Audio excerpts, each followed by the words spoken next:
శ్రోతలకు కథాలహరికి స్వాగతం. ఈరోజు మీ ముందుకు తీసుకురాబోయేది 7 తోకలున్న ఒక ఎలుక పిల్ల కథ.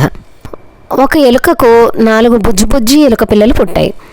ఆశ్చర్యం ఏమిటంటే మొదటి దానికి 7 తోకలున్నాయి, రెండో దానికి 3 తోకలున్నాయి, మూడో దానికి 4 తోకలున్నాయి, నాలుగో దానికి 2 తోకలున్నాయి. తల్లి ఎలుక తండ్రి ఎలుక తమ ఎలుక పిల్లలను జాగ్రత్తగా పెంచసాగాయి. కానీ 3 తోకల ఎలుక పిల్లను కాకి, 4 తోకల ఎలుక పిల్లను డేగ, 2 తోకల ఎలుక పిల్లను పిల్లి తినేయగా 7 తోకల ఎలుక పిల్ల మాత్రమే మిగిలింది.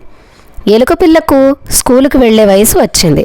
అది శ్రద్ధగా స్కూలుకి వెళ్తూ ఉంది. కొన్ని రోజుల తర్వాత దాని స్నేహితులు దానిని 7 తోకల ఎలుక పిల్ల అని వెక్కిరించడం, గేలి చేయడం మొదలుపెట్టారు. స్నేహితుల గేలి భరించలేని ఎలుక పిల్ల ఇంటికి వచ్చి అమ్మతో చెప్పుకొని బాధపడింది. అంతే, టైలర్ దగ్గరికి ఎలుక పిల్లని తీసుకెళ్లి 7 తోకల్లో ఒక తోకను కత్తిరించేసింది. దాంతో ఎలుక పిల్ల ఆ రోజు హాయిగా నిద్రపోయింది. మర్నాడు స్కూల్కి వెళ్ళింది.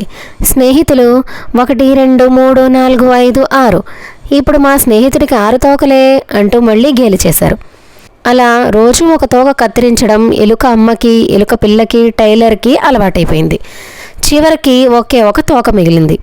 ఒకే తోక అంటే మామూలే కదా అనుకుని స్కూల్కి వెళ్ళింది ఎలుక పిల్ల.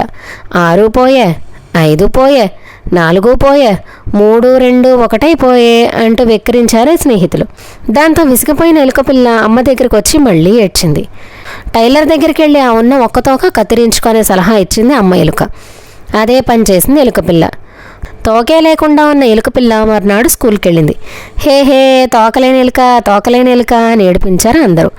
అంతే, రివ్వని ఇంటికి వచ్చి నేను స్కూల్కి వెళ్ళను అంటూ స్కూల్ బ్యాగ్ విసిరేసింది ఎలుక పిల్ల. తర్వాత అది అర్థం చేసుకునేది ఏంటంటే, మనం ఎలా ఉన్నా ఎదుటివారు మనని ఏదో ఒకటి అంటూనే ఉంటారు.